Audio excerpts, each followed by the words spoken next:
raise your hand if you've done a timely topic. Let's see, Julia, Steve, Haley, Ryan in the back. Okay, fantastic. If you'd like to be involved in a timely topic session, go ahead and let Michaela know. And Michaela will get you signed up. We love to bring folks in from all of our community for these various topics. All right, enough about me and enough about you. Let's meet our panelists. So I'm going to flip it over to you. My first question, and what's so important in entrepreneurship, and I said this earlier if you were there for the keynote, is that it's not just big ideas and financial forecasts, it's who you are. And so we thought we'd start by asking you, who are you? But that would be far too easy. Who are you, and what's something that we may not know about you that you'd like to share with the room this morning? And I'm going to go ahead and start with my man Ryan, and we'll work from left to right. Thank you. My voice is not nearly as good as Rory, so I'm going to try to use the mic if it's working. And I'm Ryan Gresh. I'm the founder and CEO at the Feel Good Lab. But my journey as an entrepreneur was kind of unique. I graduated in '09, mechanical engineering at UConn. Spent about a decade in the aerospace industry. And one day my dad told me a story about an amazing natural product he developed to treat chronic pain. And I decided right there that, Dad, we got to get this out to the world. And I was lucky enough that I was naive and didn't know how hard it would be to kind of go into this space. And 6 years later, we're really proud of where we're at. We're going to have a really great year this year, great year next year. And I'm happy to be giving back. I think 2009 was kind of early, right when the entrepreneurship was starting up at UConn. To see where it's come to today is unbelievable, and I love being a part of it. I think one thing about me, I'm going to go with the easy one. Huge UConn basketball fan. Devin and I went to the game last night, and my dog's name is Kemba. All right, okay, very good. Welcome to the panel, Ryan. Kicking it over to Nick Wagner. Yeah, hey everyone, thanks for having me. So Nick Wagner, is this working? Yes, kind of? Okay. So who am I? I always start, I'm a father and a husband. I always start there, so before I even talk about what I do for work, that's like my world. I'm a cancer survivor, I'm a mental health advocate, and I'm, I guess, a recovering entrepreneur. I owned a business, sold it. I now work in the corporate world. I work at Cigna over in Bloomfield, and I'm in the human resources area there. So I do a lot of stuff outside of there, like come speak here. I'm a 03 business school alumni, so I'm that old, yes. But I think the one thing I'll just highlight, like that you might not know about me. I've been to Times Square for New Year's Eve 4 different times with 4 different people, including the year 2000. So there's my fun fact. Wow. All right, welcome to All right. Good afternoon, everyone. So you've heard from me throughout the day, but I'm Jennifer Matthew, the Executive Director here at CCEI, and I'm an entrepreneur educator. I'm passionate about the entrepreneurship space. This is what I do. I love this. I love the people I have the opportunity to work with, both the entrepreneurs, but also my team. So something you don't know about me, I was a UConn alum, or am a UConn alum, and my first job ever was here in this building as an 18-year-old answering calls at the front desk, and that job is what inspired me to stay at UConn, to get my first master's degree and want to support students really in their quest to find who they truly wanted to be. And it turned into entrepreneurship. It turned into supporting those that wanted to build the futures they dreamed of. And so love what I do, love to be here. I'm so excited that you all are here with us today. All right, fantastic. I realized that if you came in late, I didn't introduce myself. My name is Rory McGloin, Assistant Director at CCEI, a lifelong Husky. My fun fact that I love to share with everybody is Jen talked about her first job being in this building. When I got to walk back in this building, I came out and called my dad. I said, hey, I'm working at the GBLC. He didn't know what that was, but I had to tell him it was Constitution Plaza, which many years ago, he came over and they set the steel for this place. So it was pretty cool that I got a chance to come and work in that. So that's my one fun fact to make this relevant. Let's keep it moving, Jen. We're going to stick with you. And the second question that we have for our panelists today is vision and strategy. So I got 2 questions. You can answer either of them, but not both. The first one is, what is one tip that you might have when it comes to creating a vision? And I know that we do a lot of this for a number of our startup teams. Or you can answer the question, what values guide your personal vision? Jen? Oh, these are good. So we definitely didn't get these in advance, Nope. so we're on the fly, obviously. So I love both of those questions. I think for me, so my value that drives me is inspiration, and I feel like that's something that I try to transcend to both my team and the entrepreneurs that I work with, and to be inspired to show up every day doing the best you can for the people that you're serving, your customers, your family, your investor, whoever is in your ecosystem, your employees. And so for me, inspiration is the key. Perfect. I think there's two things that really come to mind when it comes to setting a vision. The first is being super authentic and doing something that just, if it is you, then you don't have to even think about it. And the second is really listening to your customer. So for us, my customer is really different than me. We call her Battling Barbara. She's 65 years old and she suffers from chronic pain. So it took me a long time to understand that I am so far away from her that I really need to listen. And one of the things we've done recently is we started using words that she tells me on the phone when I'm doing the customer service in our marketing, because I could never come up with that kind of authenticity myself. Even, I just don't know what it's like to be her. And so it's important for me to create a brand that's really authentic to who I am, but it's probably more important that I listen to my customer. Thanks, Ryan. So I'll answer it. If you're a founder or an entrepreneur and you want to create a vision for your company, I think my advice, and the company I started and sold, I started out of my Yukon apartment after I watching the movie Fast and the Furious. That's how it actually happened. We're like, we like cars, let's sell car parts. And I had car parts stacked to the ceiling of my college apartment. We were 19, four of us. We had no idea about anything, like how to start a business, how to do this. So as far as like vision, it was kind of lackluster at that point. But so my advice is, if you're going to start a business, figure out where you want to go with it. It is in the sense of like, am I starting this to run this business for the next 30 years? Am I starting this because I want to exit in 4 years? Am I starting this because I want someone to buy me? Or you think about that, because we had no plan on that at all, and I think that vision is really important. And if you don't have it right away, like think about how you get there. So that would be what I think really important from a vision perspective. I love that advice. Personally, a huge Fast and Furious fan. Hooked up my whole car. This is my claim to fame. My car was so cool, got stolen, never got it back. But Nick, one of the things that I think of when you talk about having a vision and having a plan, we live in the era of podcasts, right? How many times have you had a conversation with somebody that's like, let's start a podcast? And I've been trying to ask the question when somebody proposes that to me and saying, how do we finish the podcast, right? Like, where does it end? Is it infinite? Because it's scary, because once you start, you get on a track, right? And having those conversations and knowing where things are going is one of the things that as entrepreneurs, like we don't think of sometimes until we get on the track, which actually brings me to my next question. So this morning, I talked a little bit about what I thought was a mistake that I had made in my personal business back in 2008, and then I said, is it really a mistake? So for the panelists, I'm going to use that as a theme to ask you your next question. I'm buying you a little bit of time. And that is going to be, what was a mistake that you thought you made only for it to very later on become something that became the inspiration or the foundation or the catalyst for what you are today? First of all, I made a ton of mistakes, and I think that's like one of the superpowers of being an entrepreneur, is being able to just get over it really fast. Try fast, fix it, move on. One of them, we got sued early on for some claims that we made on the packaging, and there's kind of two pieces of this story. The first one is we reacted like the sky was falling, and it was like I was curled up in a ball for weeks.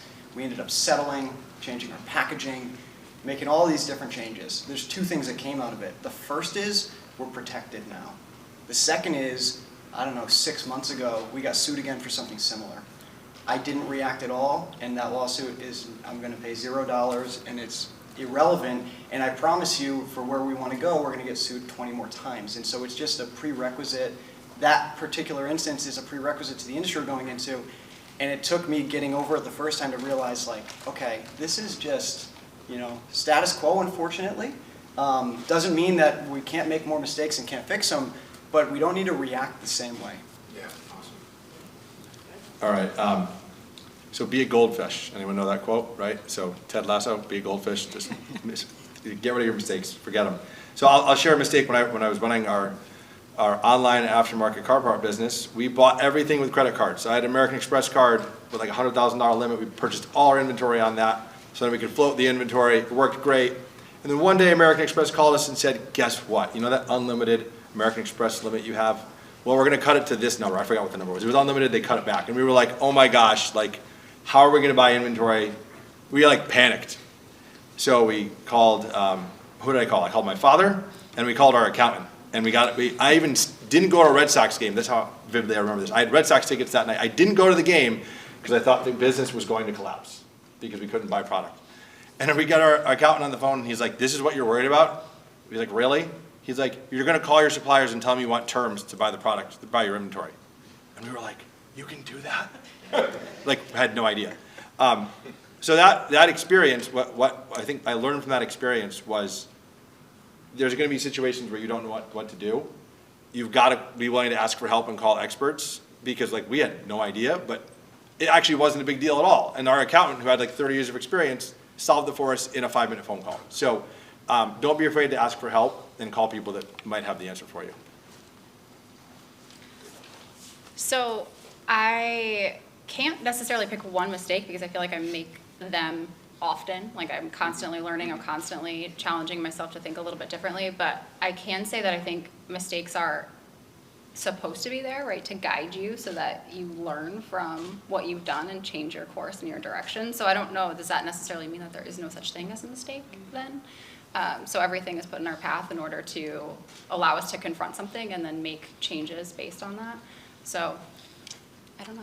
Jen just took it to this ultimately meta place. Yeah, that was deep. Is our mistakes a thing? Are they real? And I think we should have that conversation for the rest of our lives, but be a goldfish might be the easiest and more succinct takeaway. Let's keep the conversation moving. I see your questions, and I haven't asked any of them yet because they're going to fit great into some of the categories that are coming up. So I see you, I hear you, and we're going to come back to you. But first, I have a question that I wanted to get to. We're just having a conversation with Haley about marketing, right? The big M word, and what is it, and what does it mean?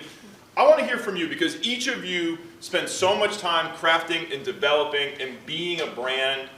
So I want to know, can you define marketing in your own terms? What does marketing mean to you? And you can talk about that from your personal brands. You can talk about that from your businesses. But what does marketing mean?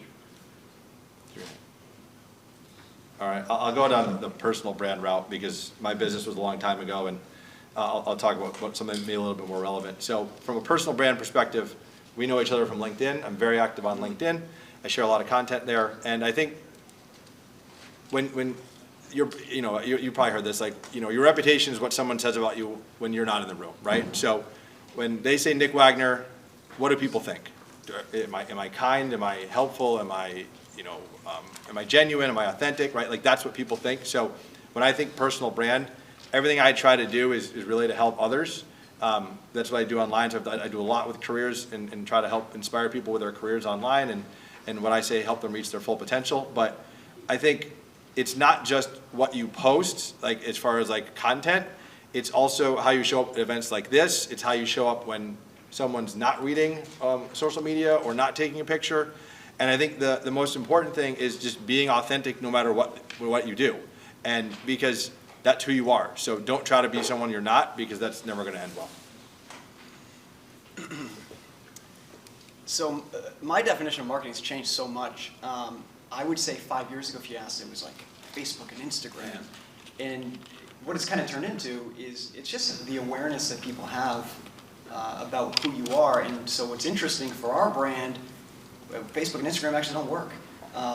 It's too expensive for us to build credibility in the OTC paint space for us to be able to run ads there. So we don't even run on Facebook and Instagram. What it's turned out to be is word of mouth, working with healthcare practitioners, traditional media like Good Morning America and QVC. And so the point is, marketing is ever changing. It can be, whatever it is that you're putting energy into in order for new people to learn about you and really have that authentic connection to who you actually are. And you want to make that happen as quickly as possible. The reason traditional media is working is because you get to show up, on video and really tell the story and connect with people in a way that you just can't do through a digital advertising. And so hopefully someday we can figure that side out. I know that's where a lot of growth potential lies for the business. But it's ever changing, and there'll be something new next week probably for us to learn. Yeah, so I think marketing is how you tell your story, like the way in which you share that information, and branding is how it makes people feel, I think.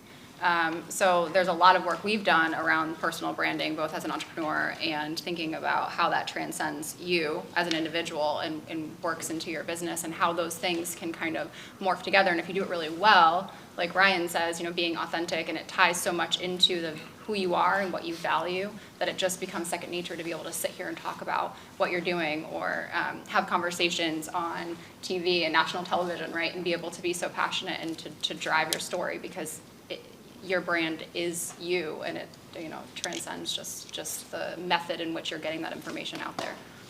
We talk so much about authenticity in today's marketplace, to be authentic, and I think that the way that Nick phrased it really resonated with me, is that when you walk out of the room, are the things that are being said about your brand the same things that you would say about them? And if they are, then whatever your marketing plan is working, and if they're not, it's time to go back to the marketing plan and figure out what's not coming through. Shameless plug, the workshop coming up in just a little bit that I'm going to be hosting is going to be all about communicating your value, so if you want to talk more about this, come hang out and share your ideas. The other thing that stood out to me as a quick synopsis of what Ryan just shared was that it means something different to everyone, and I think that's critical. I think in the TikTok era, it's easy to go, and people come up to me all the time. Oh, there's Meredith right here. Meredith goes, you're not on TikTok.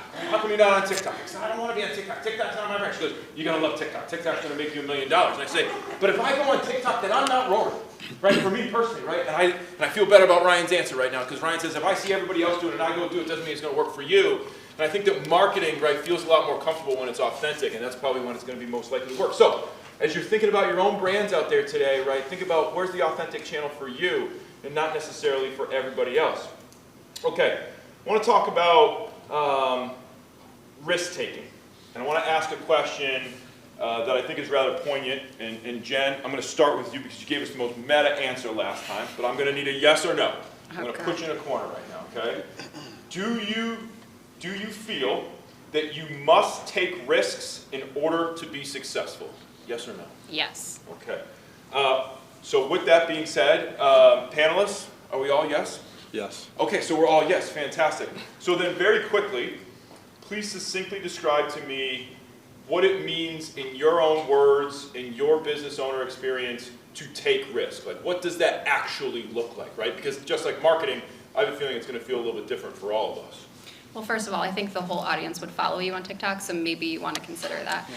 But I would say taking a risk, I think, is just walking in every day and being authentically who you are. You're putting yourself out into the world for other people to see, and if you show up authentically, you're putting all of that out there for other people to not like and to be okay with them not liking that. And I think that that has a lot to do with putting out there this idea you have in your head of this business, of this company that you want to start. And regardless of what the world is going to do with that information once you share it, you're taking the risk of putting it out there. You're now putting it in someone else's hands for them to be like, I don't like that so much. So I think it's a mix between that, again, going back to authenticity and putting yourself out there. So I'll talk about personal risk taking. I started the business in college. I actually worked at Cigna while I was out of college. I quit my job at Cigna back in 2006 to work for myself full time, and my parents were not happy. Like, my father was like, what are you doing? Like, honestly, like, why are you quitting your full-time job that you're getting paid well, like a Fortune 100 company, to go work for yourself and sell car parts? And I took a pay cut to do it. So I took a huge personal risk, but when I look back, I was, 23, whatever silly number I was. I had no kids. I was not married. I did not have a house.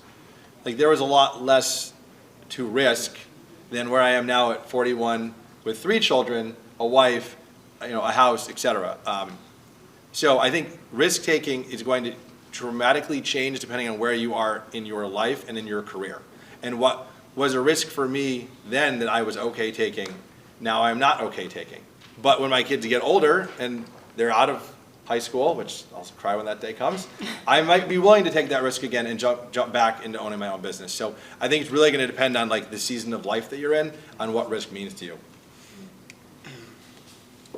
So the first thing, like being an entrepreneur, you have to be able to take risk and actually enjoy it.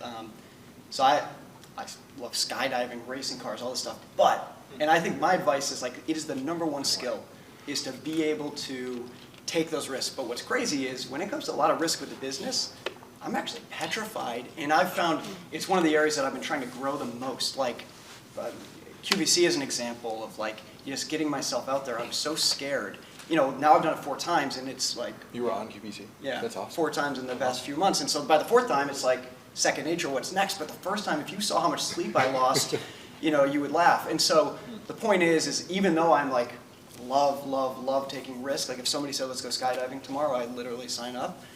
I'm still petrified of a lot of stuff. And so it's not like this isn't something that I have to work on, because I do believe it is the #1 skill.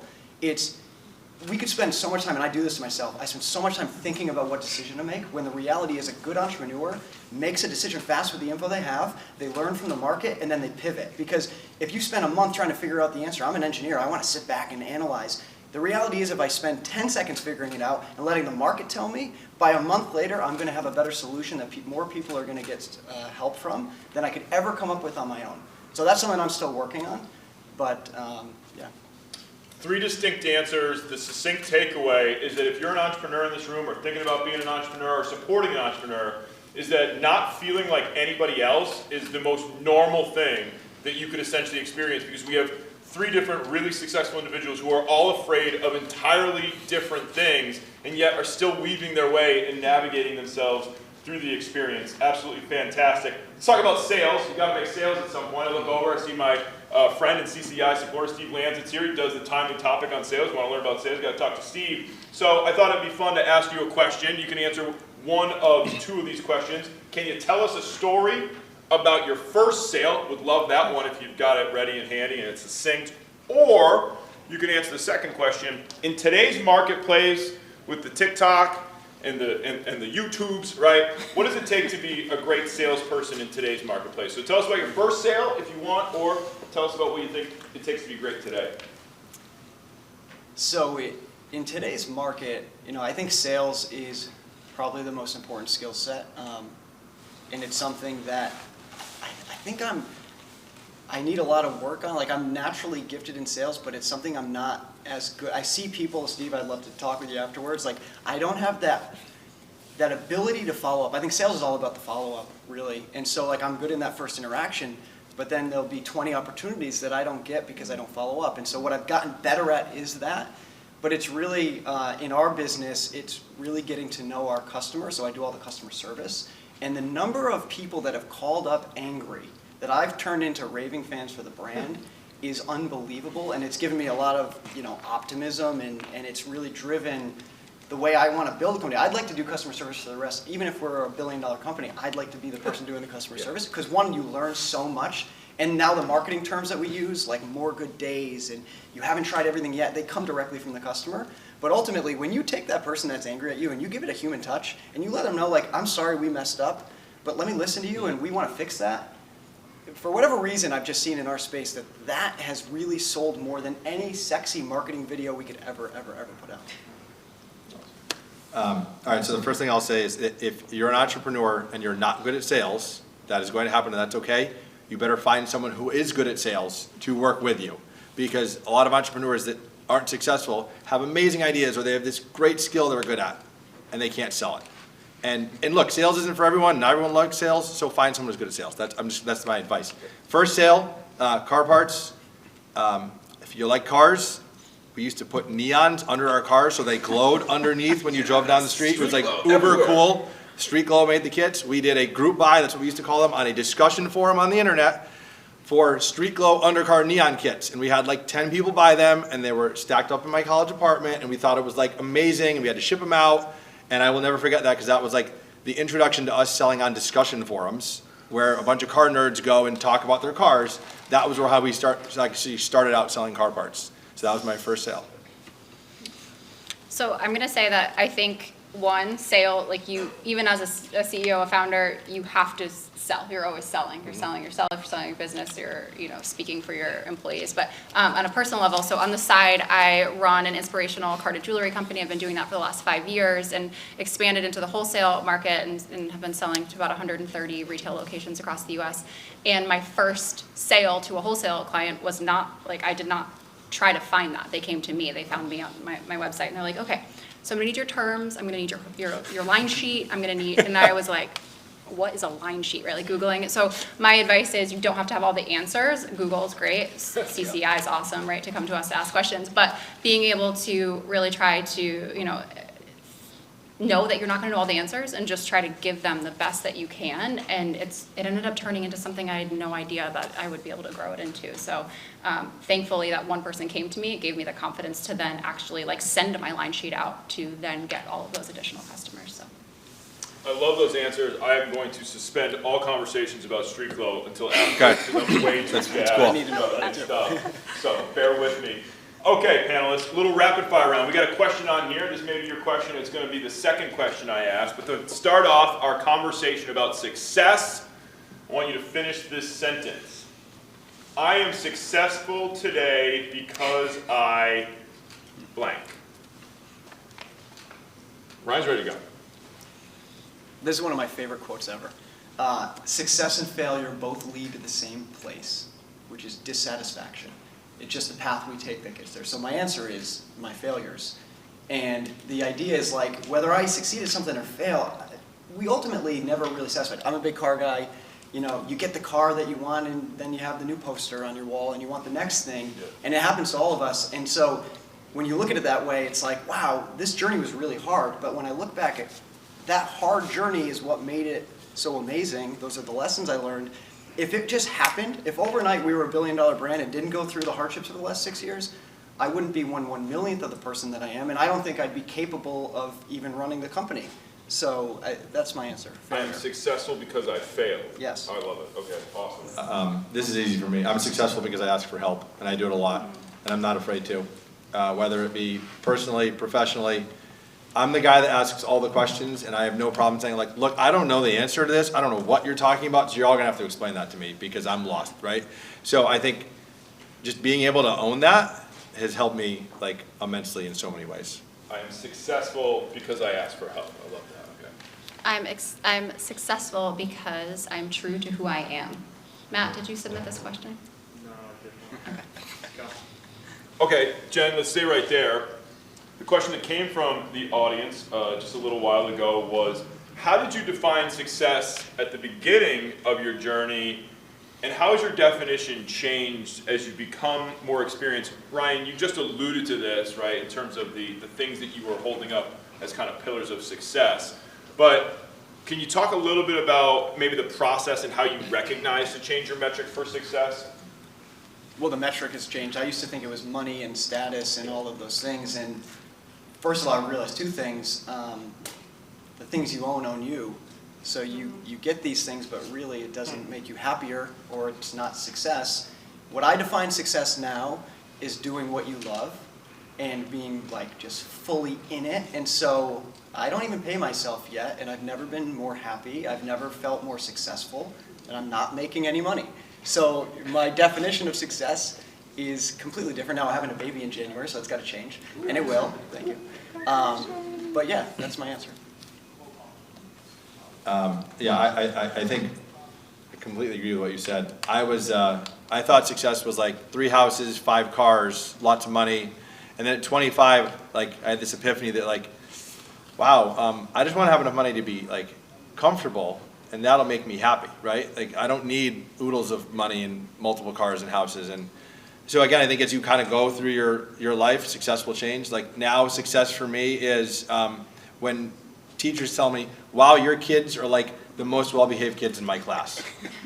Like you've raised some good children. And like to me, that's like, okay, I've been successful as a parent, right? Like that's a big deal because that's been the hardest thing I've ever done. So I think it's such like a personal question, but it's going to, again, change as you evolve and you mature and you get out of your 20s.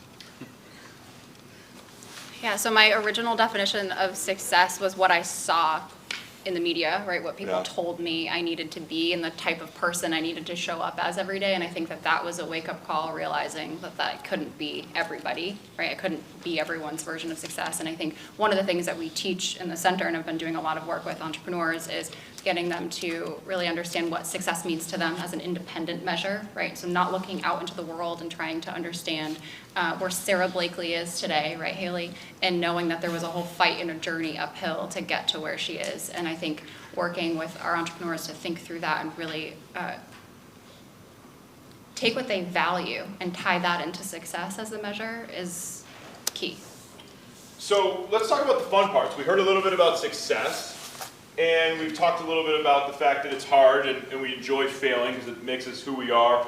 We have a question here that says, how does one balance personal life with an entrepreneurial-based professional life? I feel like an entrepreneur is always working. How do you take a step back? You're thinking of an answer. I was just chatting with Haley and upstairs earlier. I know Haley's been working her socks off for the last several years, and I said to her, it's Friday. I said, are you gonna go out tonight? Like, will you hang out, or does one with like occupy your Friday nights? And she said, wait, it's Friday? No, I'm working. She told me. She said that she's working.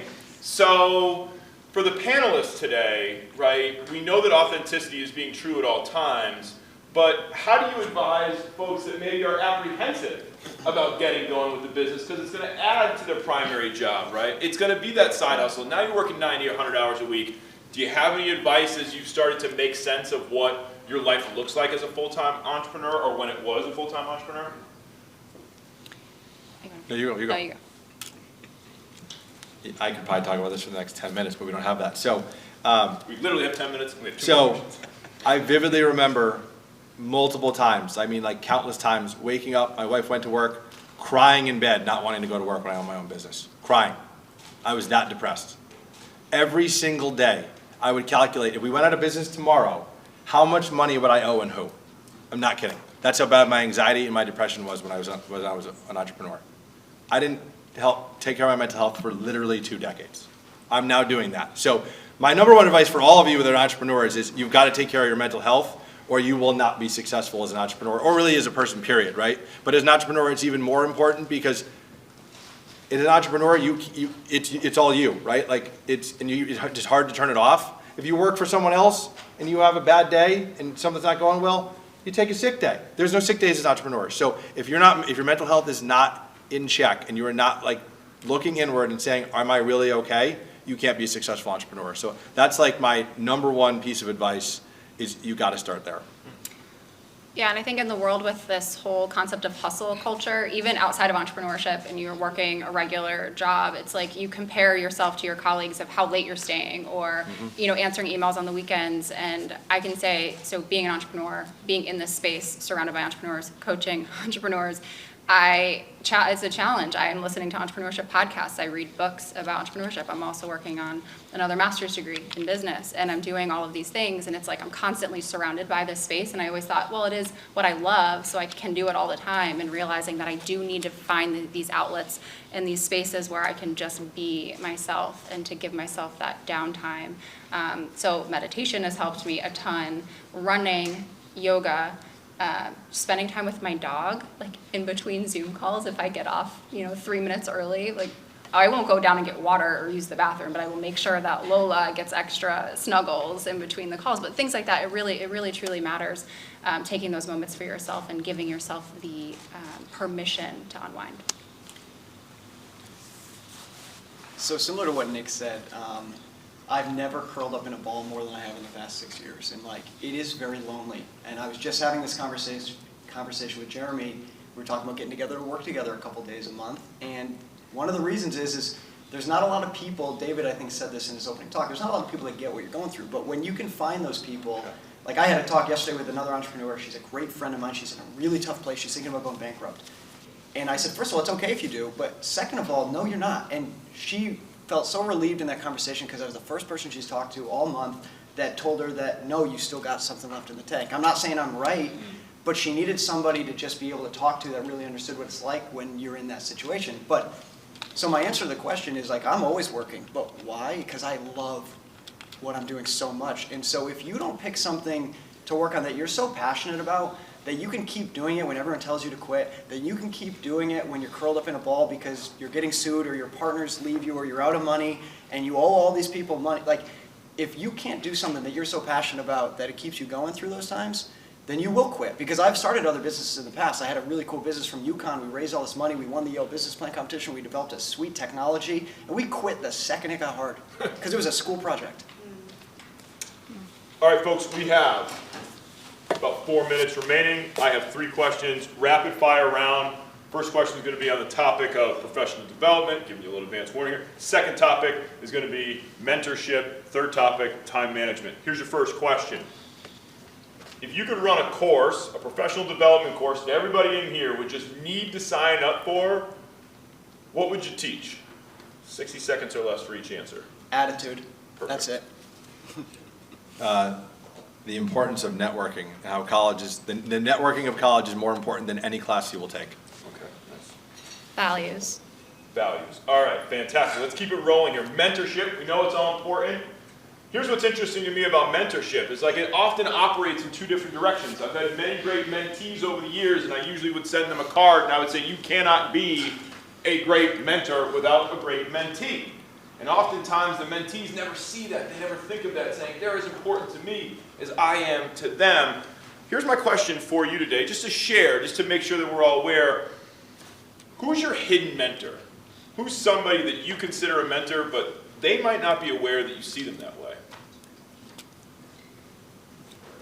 My uncle, he owned 16 McDonald's in Wisconsin, and I always admired him as a kid and wanted to be like him, and I've kept in touch with him over the years. Cool. So Devin, I'm throwing you under the bus real quick. So Devin and I met. I was his mentor in the Worth Institute. Now he works for me 4 years later. But I think it's like being humble enough that I'm learning stuff every day. So I was his mentor, 4 years ago. Now we're working together. But I don't think, like now I look at us as peers. Mm-hmm. And so it works both ways. And so you can oftentimes learn things in places that you least expect them. Okay, Rory, I'm going to call you out and say that I think that you are definitely a mentor to me, as I assume you think the same about me. And I think the being able to build that mutual relationship that you talked about, like being able to give back and be supportive of each other's professional development, is incredible. I'm humbled by that. Thank you, Jen. We're almost out of time, which brings an appropriate question to wrap things up. Time management. We know you're all busy. There's been books written about it, podcasts focus on it. We got 3 panelists here today. Let's ask them, what's the first thing that you do habitually in the morning without telling us about your bathroom details, right? So what's the first thing that you do in the morning? Do you eat the frog? Is it email? Is it networking? What do you do to start your day to be successful? The first thing I do when I wake up is meditate. I walk my less than 1-year-old golden doodle every morning, and usually listen to something completely mindless like ESPN radio. I have a wellness routine. I think it's really important to hydrate, especially after a long night's sleep. So I chug down some water with some lemon. I take some vitamin B. And to me, like, I cannot start my day until I do it. So the first thing I do, it gets me out of bed. Then I make my coffee, of course. But yeah, starting off with my wellness routine and just getting my body ready for the day. Panelists, a big round of applause. Thank you so much. So one topic